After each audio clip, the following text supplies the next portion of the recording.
আসসালামু আলাইকুম। তৌফিকেস ওয়ার্ল্ডে সবাইকে আরও একবার স্বাগত জানিয়ে নতুন আরেকটি ভিডিও নিয়ে চলে আসলাম।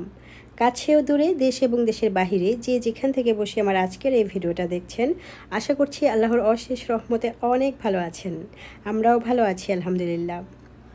ভিডিওর শুরুতেই যেটা দেখাচ্ছি সেটা হচ্ছে একটা ড্রেস, আর এটা বেশ কিছুদিন আগে অনলাইনে অর্ডার করা হয়েছিল। তো এতদিন পরে আসছে, একবার মনে হয়েছিল যে আর ড্রেসটা দিবেই না। এটা অর্ডার করার পর ওনারা জানিয়েছে অনেক রাশ, সবাই অনেক বেশি এই ড্রেসটা চাচ্ছে, সেজন্য এত দেরি হয়ে গিয়েছে। যে পেজ থেকে এই ড্রেসটা নিয়েছি তার নাম হচ্ছে মেঘবতী, আর এই ড্রেসটার দাম হচ্ছে 1480 টাকা, সাথে ডেলিভারি চার্জ। বাসায় যখন এসে এই ড্রেসটা পৌঁছলো তখন দেখছিলাম, সেই সাথে আপনাদেরকেও দেখাচ্ছি, বাট এতটাই মন খারাপ হলো যে আমি এই প্রথম অনলাইন থেকে এই ড্রেসটা নিয়েছি। এর আগে কখনোই নেই। আমি বিশেষ করে আমার পরার যে জামা কাপড় এগুলো কখনোই অনলাইন থেকে নেই না। অন্যান্য জিনিস যদিও একটু নেই, বাট জামা কাপড় একদমই নেই না। বাট আমার হাজব্যান্ড যখন পেজে এই ড্রেসটা দেখছিল, ওনারা যে ড্রেসটা একটা মডেল দিয়ে আর কি শো করেছিল, তখন বেশ সুন্দর লাগছিল, আমাকেও দেখাইছিল। তো আমি বলছি ঠিক আছে, বাট দেখার পর মনটা ভেঙে গেল।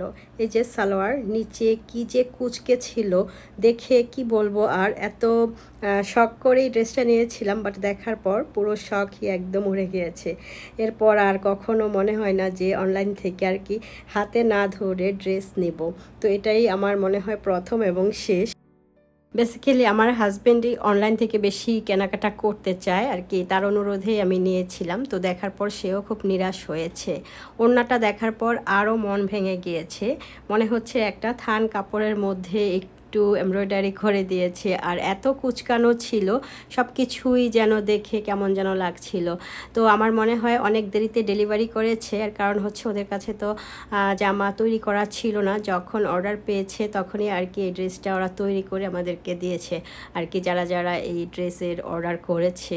সো প্রথমবারের মতো কোনো পেজ থেকে একটা ড্রেস নিয়েছিলাম, বাট আমার রিভিউটা মোটেই ভালো না, যেটা সত্য সেটাই বলছি। এই যে দেখতে পাচ্ছেন এমব্রয়ডারি করা কালো সুতার উপর, বাট এত বাজে ছিল, ভিডিওতে ভালো লাগছে, বাট হাতে ধরার পর চোখে দেখার পর খুবই খারাপ অবস্থা। তো যাই হোক, সবার যে একই রকম হয় তা না, অনেকেই অনলাইন থেকে কেনাকাটা করতে অনেক বেশি পছন্দ করেন, সবার তো আর খারাপ হয় না। আমার ভাগ্যে আসলে ড্রেসটা ভালো পড়েনি, তো কিছু করার নাই। সবসময় যে সব কিছু ভালো হতে হবে এমনটিও না। তো যাই হোক, ড্রেসটা আমি রেখে দিয়েছি। এখন যেটা দেখাচ্ছি এটা হচ্ছে চাপা শুটকির বড়া। আমি চাপা শুটকির বড়া করেছিলাম, তো এটা দিয়ে দুপুরে ভাত খেয়েছি। ভাত খাওয়ার পর এইটুকুন বেশি হয়েছে, একটু বেশি করেই বানিয়েছি, কারণ ফ্রিজে রেখে বেশ কিছুদিন খাওয়া যাবে। এরপর যখন খাবো তখন ফ্রিজ থেকে বের করে ওভেনে একটু গরম করে খেয়ে নিলেই চলবে। আর এই চেপা শুটকির বড়াটা আমি লাউ পাতা দিয়ে করেছি, পুঁটি মাছের চেপা শুটকি। আর এই ভিডিওটা আর কি শর্ট ভিডিও আকারে আমি আমার চ্যানেলে দিয়েছি, আপনারা চাইলে দেখে নিতে পারেন। ভীষণ মজার ছিল আমার এই চেপা শুটকির বড়া। তো লাউ পাতা দিয়ে চেপা শুটকির বড়া করলে আমার কাছে সবচেয়ে বেশি ভালো লাগে, এছাড়া অন্যান্য পাতা দিয়েও কিন্তু করা যায়। তো আমি এই যে প্লেটের মধ্যে বড়াগুলো ছিল না, তখন অনেকগুলো তেল লেগেছিল, ভাবলাম যে একটু ভাত নিয়ে খেয়ে ফেলি, সেই সাথে একটু শুটকির বড়াটাও নিয়েছি। এই বড়াটা আমি একটু ঝাল করে বানিয়েছি, যার কারণে মজাটা বেশি হয়েছে। আমার হাজব্যান্ড এমনিতে অনলাইন থেকে কেনাকাটা করতেই বেশি ভালো লাগে। যে শুটকিটা দিয়ে আমি এই বড়াটা তৈরি করেছি, পুঁটি মাছের চেপা শুটকি, সেগুলো একটা পেজ থেকেই এনেছে। তো 250 গ্রামের মতো এনেছে, 1600 টাকা কেজি।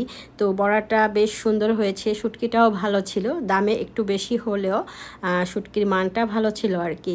তো যাই হোক, এখন আমি ছাদে চলে আসছি, বিকেলবেলা ছাদে চলে আসছি, কারণ হচ্ছে কিছুদিন আগেই আপনাদেরকে দেখিয়েছিলাম কিছু সবজি বীজ আমি দিয়েছিলাম।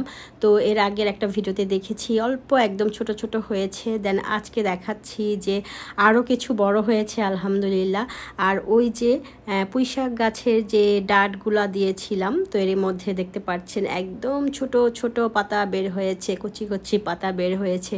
গাছের এই কচি পাতাগুলো দেখতে এত ভালো লাগে। আর এদিকে আমি না লাউয়ের বীজ দিয়েছিলাম, যেহেতু এখন লাউয়ের সিজন না, লাউয়ের চারা হয়েছে, বাট চারা ওঠার পরই পাখি কিংবা পোকা খেয়ে ফেলেছে। আরেকটার মধ্যে মিষ্টি কুমড়া দিয়েছিলাম, সেটাও হয়েছে। আর এদিকে দিয়েছিলাম ঢেঁড়স বীজ। ঢেঁড়সের বীজ আমি অনেকগুলো টবেই দিয়েছিলাম, বাট একটাতেও চারা গজায়নি। কিন্তু গত বছর আমি যে কয়টা ঢেঁড়সের বীজ দিয়েছিলাম মাটিতে, সবগুলো থেকে চারা হয়েছে এবং চারা বড় হয়ে ঢেঁড়সও হয়েছে। তো আমি ভেবেছিলাম কি এবারও বোধহয় হবে। তো গত বছরের বীজই রেখে দিয়েছিলাম, আমার মনে হয় বীজ পুরাতন বলে আর চারা হয়নি। আর পুঁইশাকের বীজও দিয়েছিলাম, সেখান থেকেও চারা উঠেছে। তো আজকে আমি ছাদে উঠেছি কারণ আমার অনেকগুলো মানি প্ল্যান্ট এই ছাদে আছে। তো দেখতে পাচ্ছি যে লতাগুলো একদম ঝুলে ছাদের যে ফ্লোরটা আছে সেখানে লেগে আছে। তো কয়েকটা লতা আমি কেটে নিয়েছি বাসায় যে আর কি একটু ডেকোরেশন করব। প্রথমে এগুলো আমি পানিতে গ্রো করব, যখন একটু শিকড় বের হয়ে যাবে তখন আমি মাটিতে দেব। আর এখানে কিছু লাকি ব্যাম্বো ছিল, এত সুন্দর ছিল লাকি ব্যাম্বোগুলো, বাট কিছুদিন আগে প্রচুর কড়া রৌদ্র ছিল না, সেই রৌদ্রের তাপে লাকি ব্যাম্বোর প্রতিটা পাতা কেমন যেন রুক্ষ হয়ে গিয়েছে, লালচে হয়ে গিয়েছে। তো ভাবলাম উপর থেকে কয়েকটা আগা আর কি কেটে নিয়ে আসি, এনে আর কি পানিতে দিই। তো পরবর্তীতে কি হবে জানি না, তাও আর কি আজকে দিচ্ছি যখন আপনাদেরকেও দেখাচ্ছি। অনেকেই আপনারা বা সবাই আমরা বাসা বাড়িতে মানি প্ল্যান্টটা অনেক বেশি পছন্দ করি, মানি প্ল্যান্ট দিয়ে ঘর সাজাতে। তো আজকে যেটা দেখাচ্ছি, প্রথমে মানি প্ল্যান্ট গাছ থেকে লতা কেটে এনে কিভাবে আমি পানিতে দেই। আর পানিতে যখন একটু শিকড় বের হবে তখনই কিন্তু মাটিতে দেব, অথবা পানিতে থাকলেও চলে। বাট শিকড় আসার পর মাটিতে দিলে মানি প্ল্যান্টগুলো এত সুন্দর হয়, আর পানিতে সবসময় থাকলে কিন্তু অতটা সুন্দর থাকে না। তো যাই হোক, আমি মানি প্ল্যান্টগুলো এক পাতা করে কেটে নিয়েছি। যারা মানি প্ল্যান্ট সবসময় বাসায় লাগিয়ে থাকেন তারা নিশ্চয়ই জানেন, মানি প্ল্যান্টটা এক পাতা করে লাগালে সেটা বেশি সুন্দর হয়, একদম ঝোপালো হয়, সেই সাথে পাতাগুলো সুন্দর মতো সেট হয়ে একদম দেখতে খুব ভালো লাগে আর কি। দেন আমি ওগুলো কেটে একটা কাচের যে জার থাকে না, বয়াম থাকে না, সেই বয়াম নিয়েছি আর কিছু পাথর দিয়েছি। পাথর দেওয়ার পর আমি যে লাকি ব্যাম্বোগুলো এনেছিলাম সেগুলো দিয়ে দিচ্ছি। তো দেখা যাক লাকি ব্যাম্বোগুলো এই পানিতে দেওয়ার পর কি হয়। আমি তো জানি যে লাকি ব্যাম্বো পানিতেই বেশি ভালো হয়, পাতাগুলো একদম সবুজ চকচকে থাকে। পানিতে থেকে যখন একটু শিকড় চলে আসবে তখন আমি মাটিতে দেব, তাহলে এদের গ্রোথটা অনেক বেশি সুন্দর হবে। তো এভাবেই আর কি মানি প্ল্যান্ট এবং লাকি ব্যাম্বোর পরিবার আর কি বংশবৃদ্ধি অনেক বাড়ানো যায় বলতে পারেন। এবার যেটা করছি, একটা মগে আমি পানি নিয়ে নিয়েছি। এই মগটা ব্যবহার করা হয় না, এমনিই পড়ে আছিল। তো পানি নেওয়ার পর সেখানেও কিছু পাথর দিয়ে দিয়েছি তলানিতে। দেন আমি ওই যে মানি প্ল্যান্টের লতা এক পাতা করে কেটেছি না, সেই এক পাতা করে খুব সুন্দর করে সাজিয়ে দিচ্ছি। একটা সেট করে নিয়েছি, এতে করে মানি প্ল্যান্টগুলো যখনই আর কি শিকড় বের হতে থাকবে, নতুন পাতা, কচি পাতাগুলো বের হবে, সেই পাতাগুলো একদম সোজা সুন্দরভাবে বের হবে। আর এলোমেলো করে দিলে কিন্তু পাতাও এলোমেলো বের হবে আর গাছটা দেখতে ভালো লাগবে না। তো আমি মানি প্ল্যান্টটা একটু ডেকোরেশন করছি, জাস্ট একটু আইডিয়া করে নিলাম। ওই যে লাকি ব্যাম্বো এনেছিলাম সেখান থেকে 3-4টা ডগা বেঁচেছিল, ওইটা আবার আমি মাঝখানে মানি প্ল্যান্টের মাঝখানে দিয়ে দিয়েছি, এতে করে লুকটা একটু অন্যরকম লাগছে। আসলে গাছ দিয়ে কিন্তু অনেক আইডিয়া করা যায় এবং সেই আইডিয়া দিয়ে ঘর সাজালে কিন্তু অনেক ভালো লাগে। আমরা যদি রিয়েল প্ল্যান্টস দিয়ে ঘরটা সাজাতে পারি, ঘরে যদি রিয়েল কিছু প্ল্যান্টস রাখি, তাহলে ঘরের লুকটাই কিন্তু চেঞ্জ হয়ে যায়। আর রিয়েল প্ল্যান্টস ঘরে থাকলে অক্সিজেনটাও কিন্তু একদম বিশুদ্ধ হয়ে যায়, খুব সুন্দর একটা নেচার, আর দেখতে তো অনেক ভালো লাগে। তো কে কে রিয়েল প্ল্যান্টস দিয়ে ঘর সাজাতে পছন্দ করেন কমেন্ট করে জানাবেন প্লিজ। এখন চলে আসলাম রাতের বেলা। রাতে ডিনারে ভাবছি গরুর মাংস রান্না করব। তো আজকে একটু ডিফারেন্ট ওয়েতে গরুর মাংসটা রান্না করব, আর সেজন্য আপনাদেরকে একটু দেখাচ্ছি। তবে পুরো রেসিপিটা আমি দেখাতে পারবো না, কিভাবে করছি দেখলেই বুঝতে পারবেন। আর পুরো রেসিপিটা যদি দেখতে চান তাহলে আপনাদের মূল্যবান সময় থেকে জাস্ট 1 মিনিট সময় ব্যয় করে আমার শর্ট ভিডিও দেখে নেবেন। এই চ্যানেলেই কিন্তু আমি শর্ট ভিডিও দিয়ে থাকি। আল্লাহর রহমতে শর্ট ভিডিও থেকে আমি বেশ সফলতা পাচ্ছি। এর মধ্যে আপনারা লক্ষ্য করলে নিশ্চয়ই বুঝতে পারবেন আমার এই চ্যানেলটা কিন্তু আজকের কালকের না, অনেক দিনের। খুবই নিষ্ঠার সাথে আমি চ্যানেলটাকে চালিয়ে এই পর্যন্ত আসছি। তো জানি না, আল্লাহ পাক জানেন আমি কত দূর এই চ্যানেলটাকে নিয়ে যেতে পারবো। এর মধ্যে অনেক নতুন নতুন বন্ধুরাও কিন্তু অ্যাড হয়েছেন। তো আপনাদেরকে আমার চ্যানেলে অনেক স্বাগতম। আপনারা আমার ভিডিওগুলো দেখছেন, আমাকে আসলে কমেন্ট করে অনেক বেশি উৎসাহিত করছেন। আপনাদেরকে আসলে কৃতজ্ঞতা জানানোর ভাষা নেই। তো যাই হোক, এই যে দেখতে পাচ্ছেন আমি এখানে কিছু গরুর মাংস নিয়েছি আর একটা স্পেশাল মশলা করে নিয়েছি। আর এই মশলার প্রতিটা নাম কিন্তু ওই শর্ট ভিডিওতে দিয়ে দিয়েছি, আপনারা চাইলে দেখতে পারেন। আর এই মাংসটা কিন্তু এত বেশি অসাধারণ হয়েছিল, জাস্ট বলে বোঝাতে পারবো না, খুবই মজা হয়েছিল।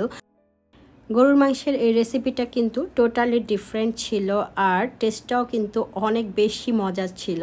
দেখতে পাচ্ছেন পুরোটা মাংস আমি একদম মশলা দিয়ে জড়িয়ে মেখেছি আর একটু মশলা বেশি করেই করেছি। দেখতেই পেয়েছেন আমি মশলাগুলো আগে ভেজে নিয়েছি, দেন ব্লেন্ডার করেছি। এই মশলাটা বেশি করে করেছি কারণ পরবর্তীতে যদি মাংস রান্না করি তখন এটা আর কি অ্যাড করব, এতে করে দেখা যাবে সেই মাংসটার টেস্টও অনেক ভালো হবে।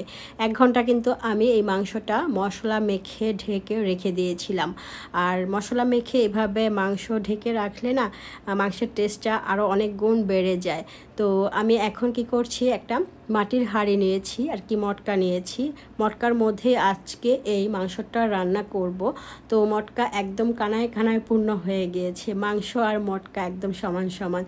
সো নাড়তে টাড়তে একটু কষ্ট হবে, তো কিছুক্ষণ পর হয়তো একটু কমে যাবে, যখন আর কি মাংসগুলো নরম হয়ে যাবে তখন কমে যাবে। এবার আমি চুলায় দিয়ে দিয়েছি। জাস্ট 1 ঘন্টা 20 থেকে 25 মিনিটের মতো সময় লেগেছে আমার এই মাংসটা হইতে। মাঝে মধ্যে কিন্তু নেড়ে চেড়ে দিতে হবে, যেহেতু মাটির হাঁড়িটা কিন্তু খসখসে, মাটির হাঁড়ি খসখসে থাকে, অনেক দিন ব্যবহার করতে করতে তারপরে হচ্ছে তেলে হয়, তাই একটু নাড়তে হবে। কেন বলছি নাড়তে হবে, যদি কেউ মটকা বা মাটির হাঁড়িতে এরকম রান্না করেন আর যদি একবারে 1-1.5 ঘন্টার জন্য বসায় রাখেন ভুলবশত, তাহলে কিন্তু তলানিতে মশলাটা লেগে যাবে। নতুন হাঁড়ি হলে বিশেষ করে এরকমটা হয়, আর পুরাতন হয়ে গেলে তেমনটা লাগে না। তো আমি 1 থেকে 1.5 ঘন্টার ভিতরে আমার মাংসটা রান্না হয়েছে। যেহেতু গরুর মাংস একটু সময় তো লাগবেই, 1 ঘন্টা 20-25 মিনিট কিংবা 30 মিনিট এরকমটাই লেগেছে। তো এর মধ্যে মাংসটা কিন্তু খুব সুন্দর মতো সিদ্ধ হয়ে গিয়েছে, অসাধারণ একটা স্মেল বের হয়েছে, একদম কি বলবো পুরো বাসাটা মোমো করছিল। আর নামিয়ে নেওয়ার আগে ভাজা জিরার গুঁড়াটা দিয়ে দিয়েছি, একটু এভাবে ঝাঁকিয়ে নিচ্ছি যাতে উপরে তেলটা উঠে আসে। ভিডিওর এ পর্যায়ে আপনারা যারা এখন পর্যন্ত আমার ভিডিওটি দেখছেন, যদি আমার ভিডিও ভালো লেগে যায় তাহলে একটি লাইক দিয়ে দেবেন। আর আজকে যেসব বন্ধুরা আমার ভিডিও প্রথম দেখছেন, যদি আমার কথা কাজকর্ম ভালো লেগে যায় তাহলে সাবস্ক্রাইব করে পাশে থাকবেন। অলরেডি যারা সাবস্ক্রাইব করে দিয়েছেন তাদেরকে অসংখ্য ধন্যবাদ। তো দেখতেই পারছেন মাটির হাঁড়িতে মাংসের লুকটা কতটা অসাধারণ লাগছে, আর আমি একটা প্লেটে এতটা লোভনীয় করে সার্ভ করে নিয়েছি, যে দেখবে তারই কিন্তু খেতে ইচ্ছা করবে। তো আমি খাচ্ছি আর সেই সাথে বিদায় নিয়ে নিচ্ছি। আপনারা সবাই অনেক ভালো থাকবেন, সুস্থ থাকবেন। আল্লাহ হাফেজ, আসসালামু আলাইকুম।